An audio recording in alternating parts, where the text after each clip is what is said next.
And you're listening to SBCC Prayer House Podcast. Typecast.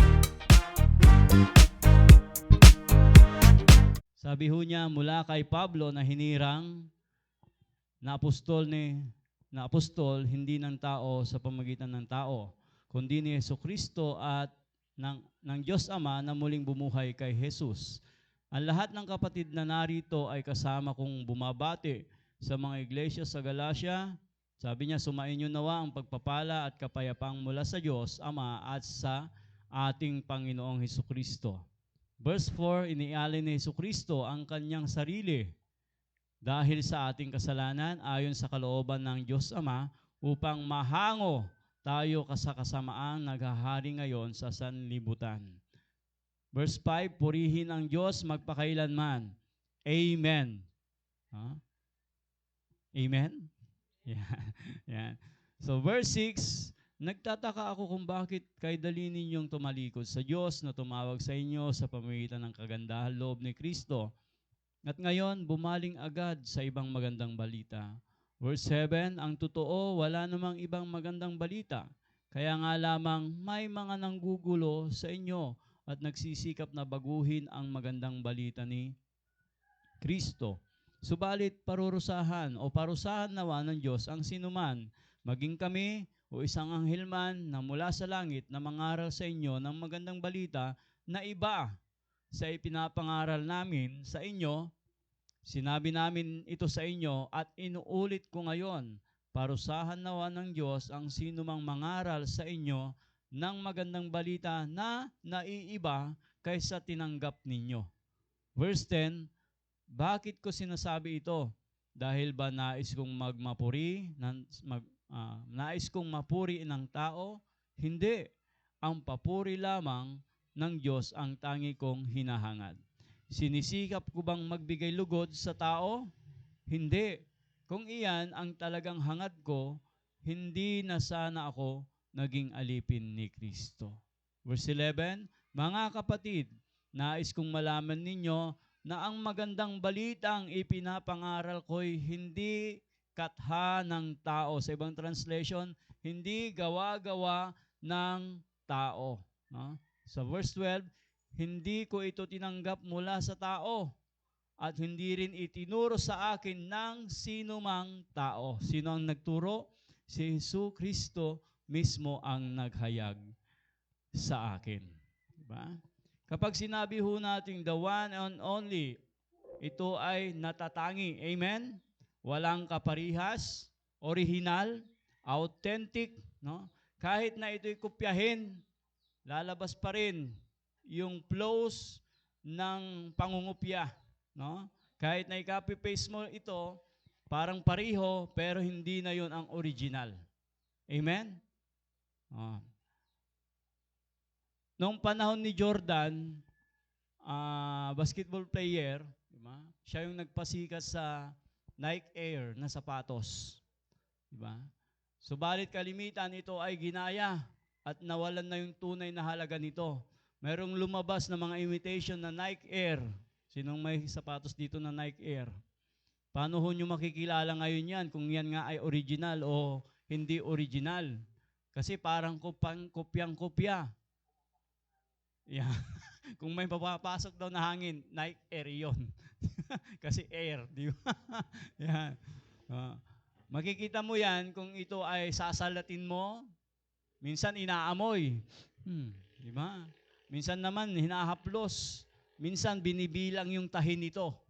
Ganon ho yung mga magagaling na yung sumasaliksik sa mga original na mga items. Paano mo ang tawag doon, may ikukumpara yung isang tunay na ginto sa piking ginto. Sinong may ginto rito? Sala na natin yan. Sino hong may ginto rito? So, mayroong mga ilang kaparaanan para masaliksik yan, no? Kung ito nga ay puro o hindi purong ginto. Para malaman ninyo, bisita ko sa pawn shop. Sila ho nakakaalam doon. Meron yung tinatawag na stamp, di ba? Tinitignan ho nila kung may mayroong naka-okit, mga naka-encrypt diyan, engraved na 24K, 10K, 9K, di ba? Makikita ho doon.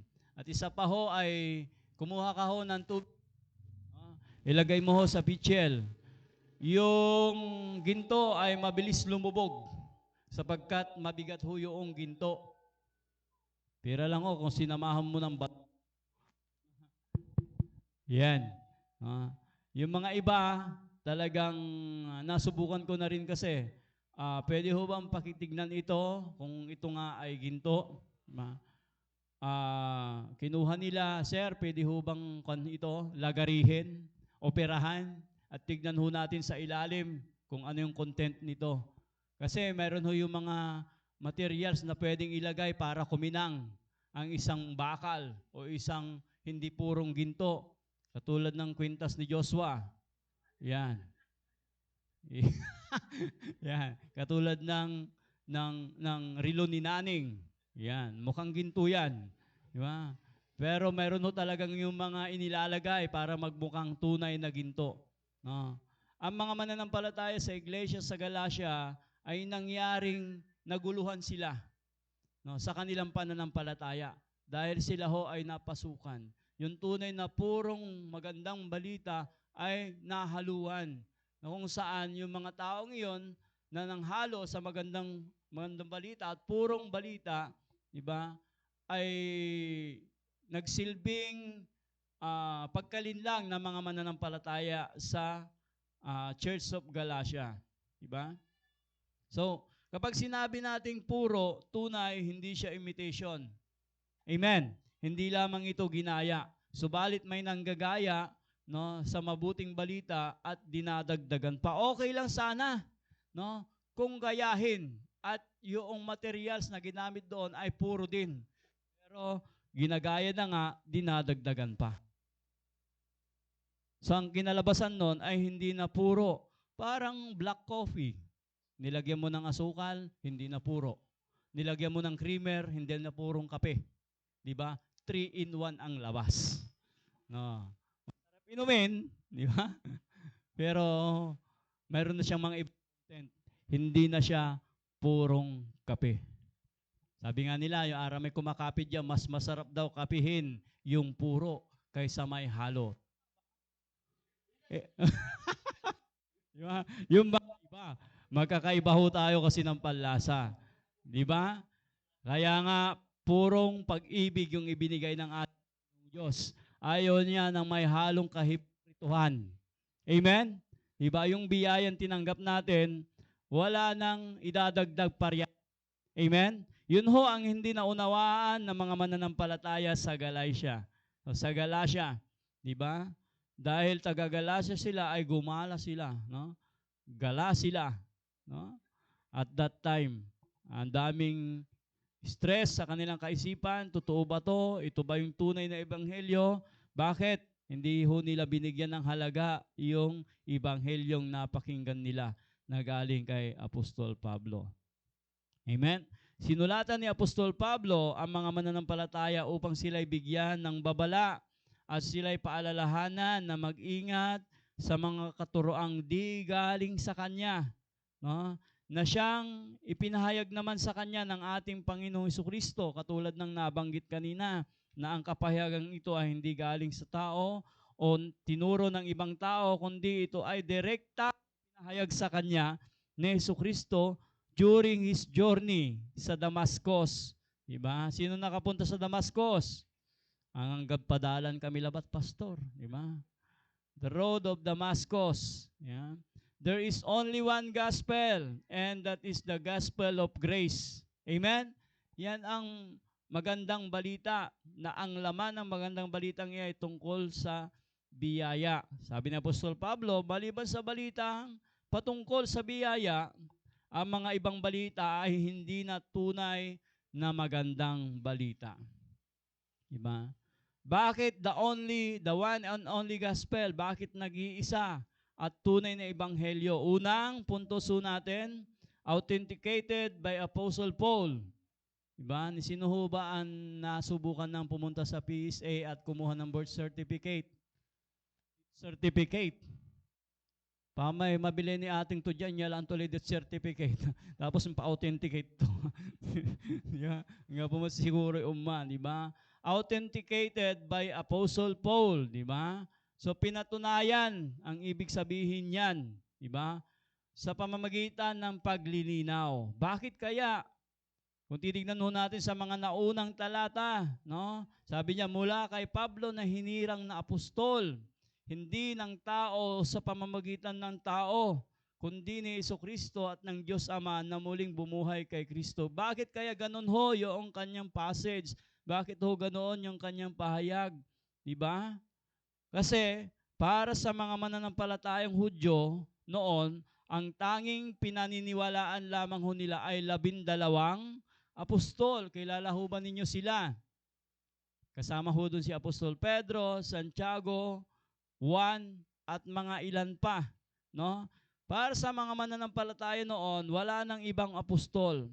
Kaya naman, para sa kanila, si Apostol Pablo'y di kabilang sa 12 apostol, no?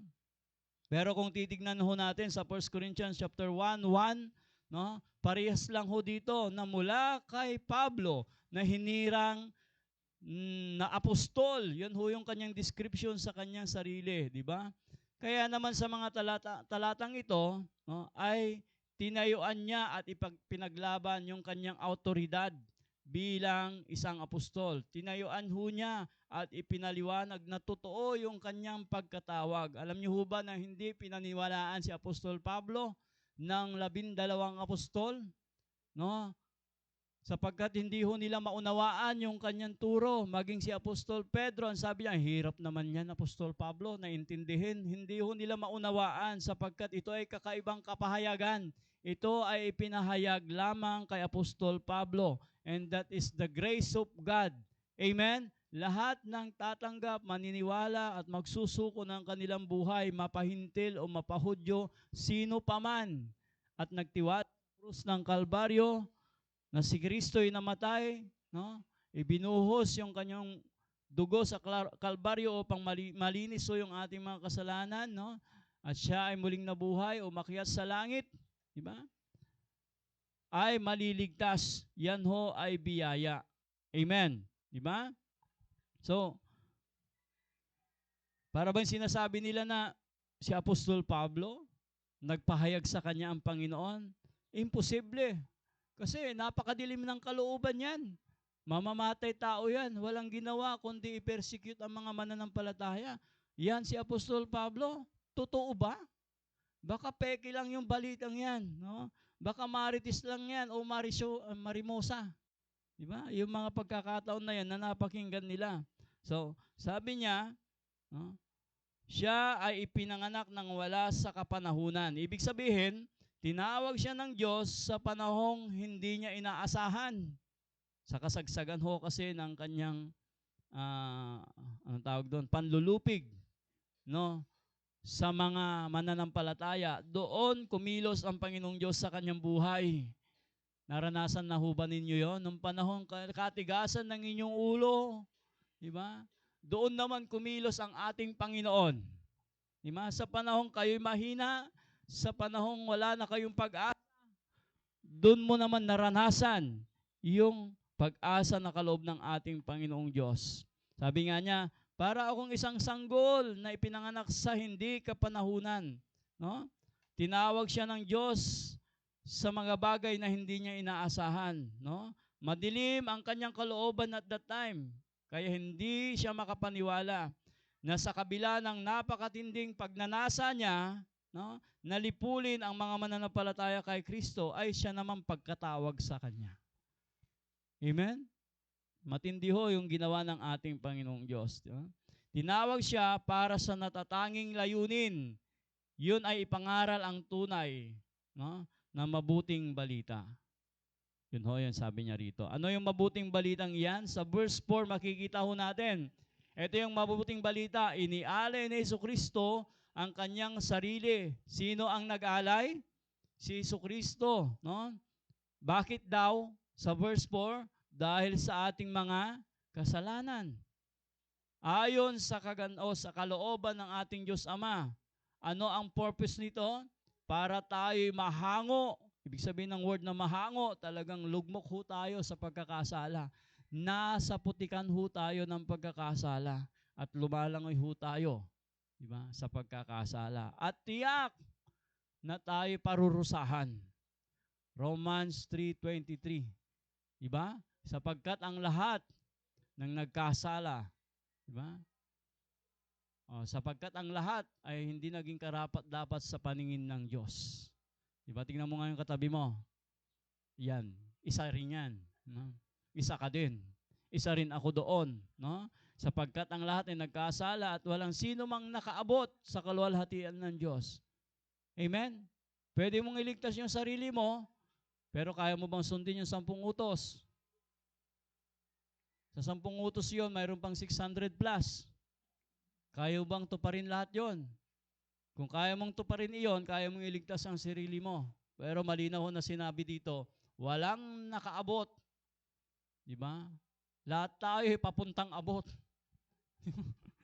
Walang nakasunod sa pamantayan ng Diyos. Di ba? Kaya ito yung magandang balita. No? Inialay ni Jesucristo ang kanyang sarili dahil sa ating kasalanan ayon sa kalooban ng ating Ama.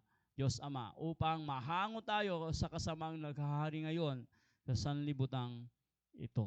Yun o yung sinasaad ni Apostol Pablo diyan, di ba? Subalit ito hindi naunawaan. No? Tinanggihan ng ilan sa simbahan, lalo na ang Church of Jerusalem, sapagkat sila'y nakatutok lamang, no, sa aral ng 12 apostol, 12 alagad. Di ba? Hindi nila natanggap na itong si Pablo na nagpre-preach, di ba? Na isang mamamatay tao ay nangusap sa kanya mismo si Kristo. No? Nang kapahayagang itinago ng napakahabang panahon, no, ay sa kanya na ipahayag. No? Na maging ang mga apostol noon ay hindi nakakilala sa kapahayagan yun ng ating Panginoong Jesucristo. Dahil ang kapahayagan na yun, yung mabuting balitang iyon, ay ibinigay lamang kay Pablo. Direktang nangusap ang Panginoon kay Pablo. Subalit hindi ito isang bagsak lang. Pablo, ibabagsak ko na sa iyo lahat. Bahala ka na. Tsung! Diba? Hindi ho.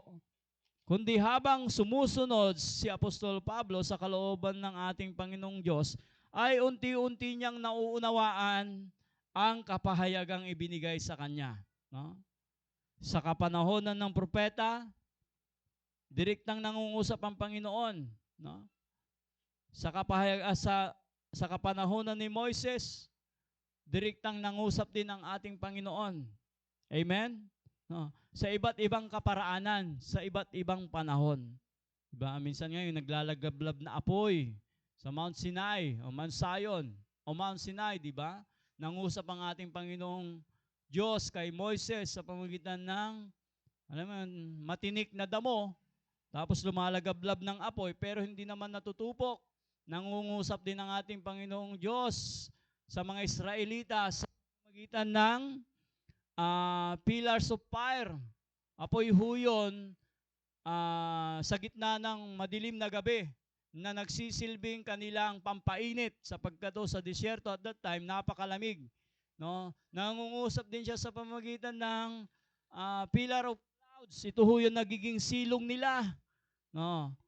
Kapag matindi ang init ng araw, yun ho, nangungusap sila, nangungusap ang ating Panginoong Diyos sa mga iba't ibang kaparaanan. Ngayon, nangungusap ang ating Panginoong Diyos kay Apostol Pablo sa pamamagitan ng pangitain, panaghinip, hanggang kay Apostol Pablo. Sa ating kapanahunan, nangungusap ba siya sa pamamagitan ng ating mga panaginip, vision? Nangungusap pa ba siya? O sa pamamagitan ng kanyang salita? Sa pamamagitan na ng kanyang salita. Hindi na sa panaginip, kundi sa pamamagitan ng salita ng Diyos na siya nangungusap, yung Biblia. Ano lang pakagkaugip natin? Kasi nang pakagkaugip, baka pangungot ka. Diba? So, hindi na ho sa pamagitan ng panag-inip. Minsan kasi, Lord, hindi ko po maunawaan yung salita mo. Mampakaugip ka pa. Tapi ano talosan ko? Diba? Nathan, nang kagkaugip ka, singawaling paningning na Diyos ka katuwa. Singa tuto. Pero paano mo na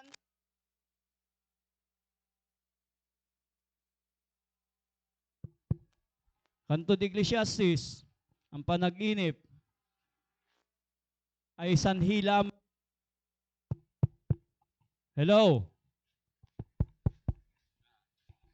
Ay sanhi lamang po ng pag-aalala, stress, pagod na isip, pagod na katawan.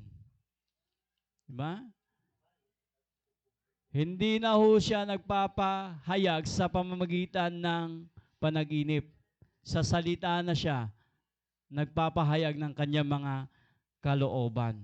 Kung sa panaginip siya nagpapakita ngayon, di sabi, wag na tayo mag-aaral ng salita ng Diyos. Lord, mampakagkaugip kalabat la, mangirasak yung mambasa yung Biblia. Di ba? Sige la, Lord. Kasi dakal ligawan ko, mampakagkaugip kalabat la habang mampapainawak, mampaningning ka. Di dala ko mong sulat na Biblia. Di ba? Baka iba pa yung panaginip mo na galing lang sa'yo. Baka mag-iba pa yung interpretasyon mo. Diba? Ang kalooban ng Diyos ay nakasulat na sa kanyang mga salita. Amen? Hindi na sa panaginip. Baka manahalusinate ka lang noong man. You are dreaming. Diba? Mani-imagine ka na bagay-bagay. Diba? So, hindi na ho sa panaginip nang-uusap ang ating Panginoong Diyos. Noong kapanahonan ni Apostol Pablo, no?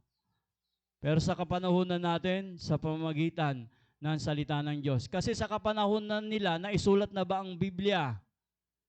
Hindi pa ho naisulat ang Biblia. Amen? Diba? Kaya nangungusap ang Panginoong Diyos sa kanyang mga pinili, sa kanyang mga apostol, sa pamamagitan ng direktang kapahayagan, hindi sa pamamagitan ng Biblia. Sapagkat sa kapanahunan lamang po natin nagkaroon ng Biblia. At dyan ho tayo hahawak sa salita ng Diyos. Diba? Habang sinasaliksik natin ito, ang kanyang salita ay nagkakaroon tayo ng pananampalataya. Bakit? Ang may pananampalataya, no, hindi naghahanap ng sign yan. Lord, damakmot na sign na. Mampakagkaugip ka. Alam niyo ho ba yung sign? Yan ho yung mga karakter ng mga walang pananampalataya. Mahilig ba tayong humingi ng sign? Oh. Ang sign ho na yan, sinyalis na yan, ay para doon sa mga hindi mananampalataya. Kaya wag ho tayong hihingi ng sign. Ang sign na hinahanap ho natin nasa kanyang salita na. Isinulat na yan. At sasaliksikin na lamang ho natin para maunawaan ho natin ang salita ng ating Panginoong Diyos at kung ano ang kanyang kalooban. Amen. Diba?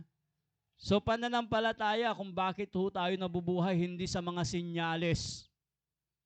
Lord, mangitag kapitayan ko. Diba? Damak pa'y sinyales. No? Akaning kay gagamba. Diba? Yeah. Ay, inalang maiknul to, nilukasan mo. Wala may umanat. Di ba? Yeah. Yeah. Nihala. Diba? Nihala may numero, pimawailan. Yung paninag mo dit agaw. Gano'n siya nasama, manis ni siya kisama. Diba? So, hindi na ho yung ganon. Diba? So, minsan kasi may isang babae na, Lord, talagang wala siyang boyfriend. Matagal nang wala ang boyfriend. No? Lord, kung bigyan mo ako ng sign, kung sino man ho yung unang lalabas o dadaan dito sa kalsada, siya yun. Diba? Diba? Mahirap yung ganoon, di ba? Lord, ayaw magbago ng asawa ko. Bigyan mo nga ako ng sign na ito'y magbabago. Wala kang mahihintay na sign, pero mayroon kang salita na panghahawakan. Amen? Di ba? So, yun ho. Yung salita ng ating Panginoong Diyos, authenticated by Paul. Di ba? Ngayon, pangalawang puntos, ni Apostol Pablo na walang ibang mabuting balita. Verse 6 and 7. Sabi niya, nagtataka ako kung bakit kay dali ninyong tumalikod sa Diyos na tumawag sa inyo sa pamagitan ng kagandang loob ni Kristo. At kayo bumaling agad sa ibang magandang balita. Ang totoo'y wala namang ibang magandang balita. Kaya lamang may mga nanggugulo sa inyo at nagsisikap na baguhin ang magandang balita. Dahil sa nag-iisa lang ang mabuting balita, ito ay hinihimok ni Apostol Pablo na huwag nilang iwanan ang tunay na balitang kanilang tinanggap. Subalit may mga ilan sa kanila na ganun na lamang kadaling iwanan, talikuran ang tunay na magandang balita. Na para bang sinasabi ni Apostol Pablo na huwag ninyong iwanan to, huwag ninyong iwaglit sa puso ninyo yung inyong tinanggap na mabuting balita. No, sapagkat ito'y mabuting balita. Ang mabuting balitang ito ang dahilan kung bakit kayo may kaligtasan. Amen? Yun po ang dahilan na kinutwalay kaligtasan kayo. Diba? Ngayon, bakit gano'n na lamang sila kadaling nang iwan? Verse 7, may mga nanggugulo kasi, di ba? May mga nakapasok na ibang balita o maling balita. So ano ba ang turo ng magandang balita sa ibang magandang balita na hindi naman talaga mabuting balita? Ito, ang tinuturo nila, pag-ibig, pag-ibig, pag-ibig. Tunay na ang laman ng Bible ay pag-ibig. Pero sa kabilang banda, kung bubuklatin mo yan, hindi lamang pag-ibig. Ang laman ng Bible ay mayroon ding hustisya. God is just and God is love. Ang ating Panginoong Diyos ay hustisya at siya rin ay pag-ibig. Hindi ho natin mararanasan ang pag-ibig kung hindi ho tayo dumaan sa hustisya. Hindi ho natin maunawan ang pag-ibig kung hindi ho natin uunawain yung hustisya ng ating Panginoong Diyos. Amen? Kailangan maunawaan ho natin na we are sinners, we are not worthy, hindi tayo karapat-dapat, di ba? Kailangan natin pagbayaran ito, di ba? Kaparusahan ho natin kamatayan, napakabigat na parusa ho ito. Pero bakit minsan para bang ginagawang magaan lamang ito? Di ba? Sabi nga, hindi ko palalagpasin ang pagkakasala ng sino man hanggang sa ikatlong lahi. Ikatlong lahi ka na ba, Rudile? Wala pa, no? Di ba? Ako, pangalawa. Pangatlong lahi na po ako. Sanin lahi. Si Cloud, pang-apat na saling lahi na yan. Tuloy-tuloy pa rin yan kapag hindi nabayaran yung ating pagkukulang. Amen? At tiyak na lahat ng salin lahi, no, ay mapaparusahan. Pero may hustisya ang ating Panginoon. Ibinigay niya yung hustisyang iyon hindi sa atin. Ibinigay niya yung hustisyang iyon sa kanyang kaisa-isang anak. Sino ang naparusahan? Tayo ba? O ang kanyang anak? Ang kanyang anak. Amen? Yun ang hustisya ng Diyos. At ang pag-ibig niya, hindi tayo naparusahan. Kundi yung karampatang parusa ay ipinatong sa kanya. Gusto niyo ba ng illustration? Tinatawagan ko si Joshua, no? At ang kanyang ama. Palakpakan naman natin sila. Okay, tapos na? Okay. Hindi. Yan. Dito po kayo. Mag-ama. Anak mo ba talaga to, Pastor? Yan. Kasya ba to sa'yo, Joshua? Kasi kung kasya yan sa'yo, sa'yo na lang. No. Isuot mo yan. Yan. Yan, gwapo, di ba?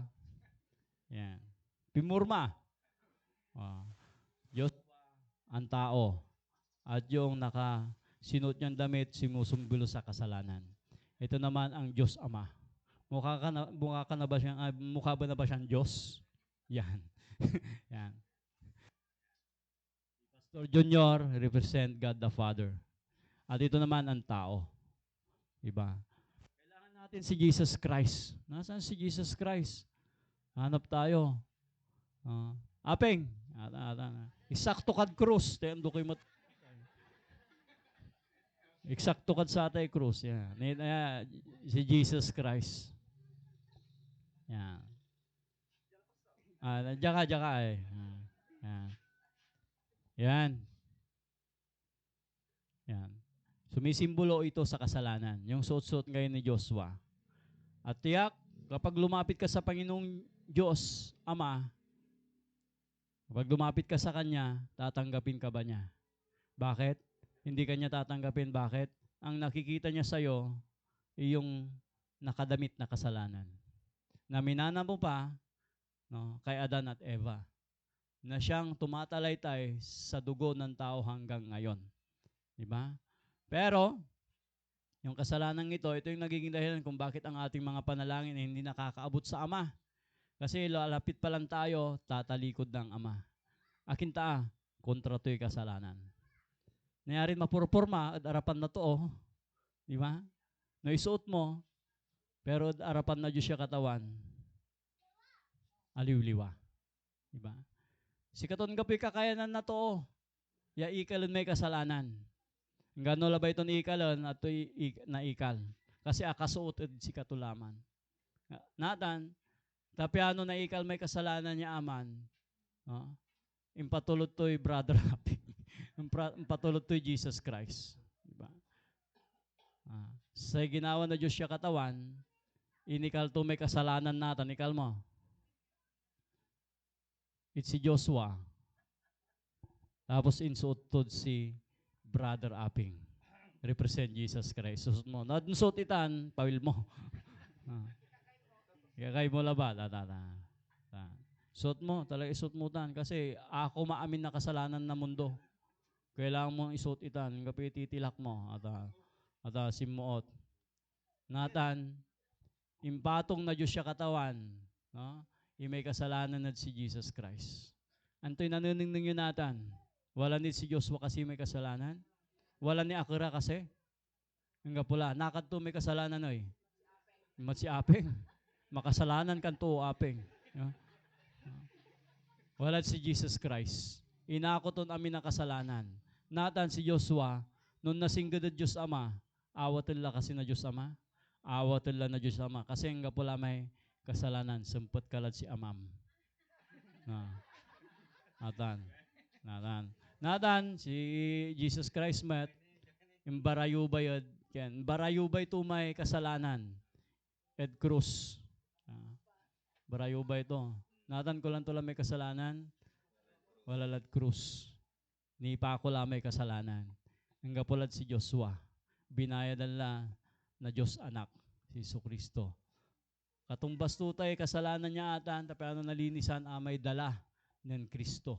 Nung gapoy dala ng Kristo, at nalinisan may kasalanan tayo. Si katon importante na dala. Amen? Amen?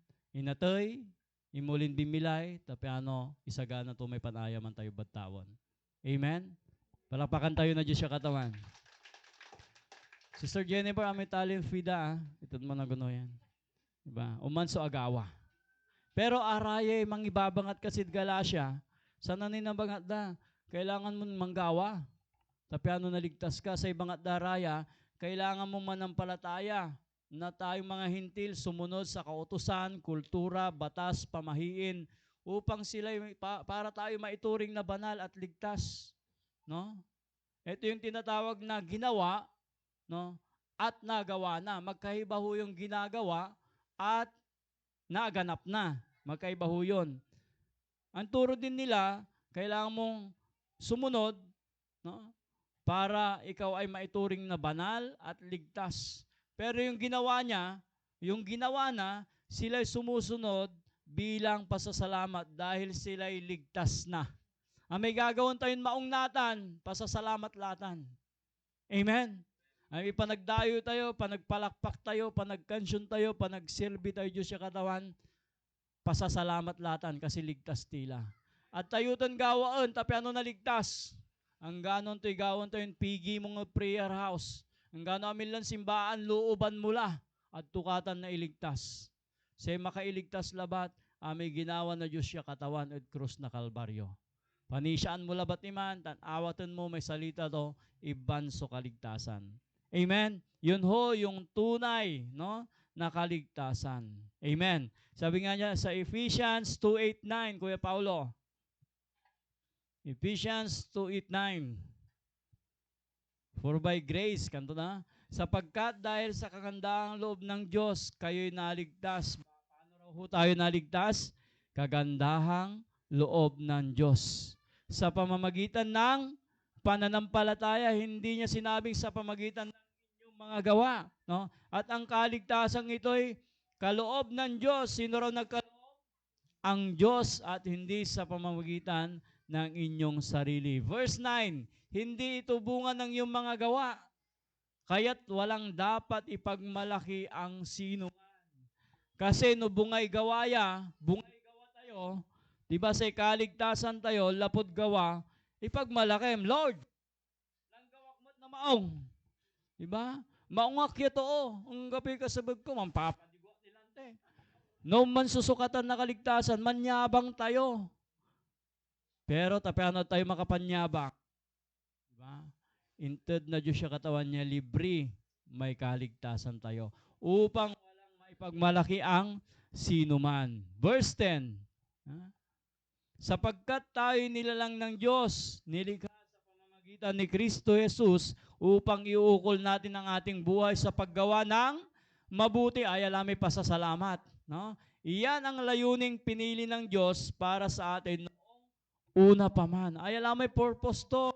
Iligtas to tayo, di ba? Iniukol sa atin ang buhay, no? Para sa paggawa ng mabuti. Yan ang nais ng ating Panginoong Diyos, no? Kaya niya tayo pinili. Amen? Di ba? Last point. Last na ho tayo. No? Pinatutunayang ito'y hindi katahang tao lamang. The one and only gospel, no, na tinuro ni Apostol Pablo, pinatutunayan niyang hindi galing sa katahang tao lamang yung kanyang itinuturo. Sa verse 11 and 12. Sabi niya, mga kapatid, nais kong malaman ninyo ang magandang balitang ipinapangaral ko hindi katahan ng tao. Hindi ito tinanggap mula sa tao at hindi rin ito itinuturo sa akin ng sinuman tao. Si Jesucristo mismo ang naghayag sa akin. Simple lang po ito. 3 bagay lamang po. Hindi turo galing sa tao. Yung tinanggap ho nating balita, magandang balita, yung kaligtasan na yan, hindi ho yan turo ng tao. Amen? Diba? Hindi rin yan turo ng sinuman tao. Kundi ito ay pinahayag kay Apostol Pablo sa pamamagitan ni Kristo mismo na naghayag sa kanya. Hindi lamang po ito imagination. Hindi lamang po ito dahil sa panaginip. Hindi lamang po ito hallucination. No? O nabuo lamang ito dahil si Apostol Pablo ay nababaliw. No? Kundi ito po ay galing mismo sa ating Panginoon Jesucristo. Amen. Kaya be firm. No? Maging matatag tayo sa pagkakahawak natin sa salita ng ating Panginoon. Huwag ho nating hayaang maagaw yan. Huwag ho nating hayaang masayang yung tinanggap ho nating magandang balita. Amen? Yan ho yung ating pag-asa. Diyan na po nadalin sa pag-asa dyan, pansamantala. Diba? Pero amin, na siya katawan niya pag-asa. Pang-eternal life. Pang-walang hanggang buhay. Amen? Sa piling niya. Yan ho yung pag-asa. Kaya habang hinihintay natin siya, dakal sa pandalan ng dyan na po nadalin. Dami mong pagsubok pero huwag kayong matitinag. Ang dami hong mapapakinggan na para bang magandang balita. Pero nag-iisa lang ang tunay na balita. Yan ay biyaya. Amen? Hindi mo kailangang pagbayaran sa pamamagitan ng iyong mga mabubuting gawa. Kundi ang kailangan mo lang gawin, tanggapin iyan sapagkat yan ay kaloob ni Kristo bilang isang napakagandang regalo sa atin.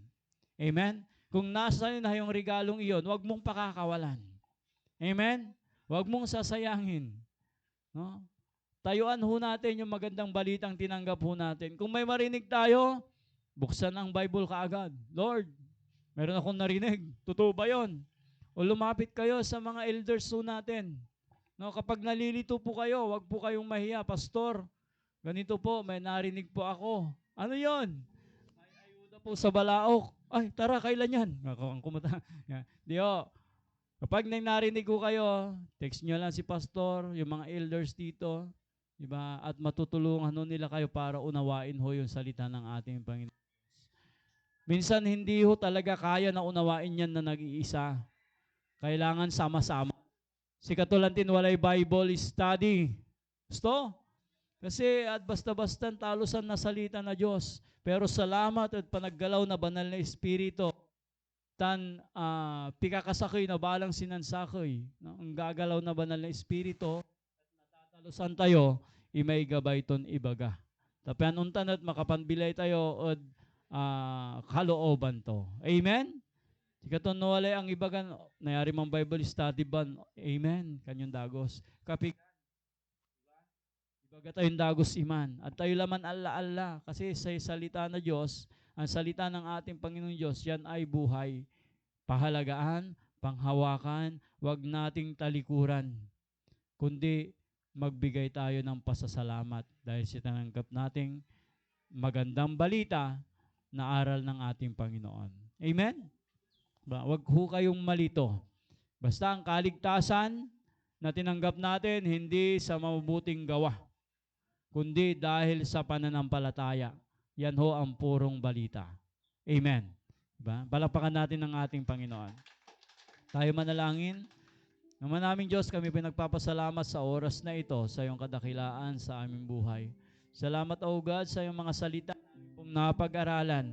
Na tunay nga na inaayos mo po ang aming puso't kaisipan dahil naayos mo po na maging firm kami na panghawakan ang napakagandang balita na ipagkaloob mo po sa amin. Lord, ipinagkatiwala mo po ito sa amin, hindi lamang po ipinagkaloob, kundi ipinagkatiwala mo din ito sa amin, Panginoong Diyos. Dalangin nawa namin na ang iyong salita ay patuloy na magpatibay sa aming pananampalataya.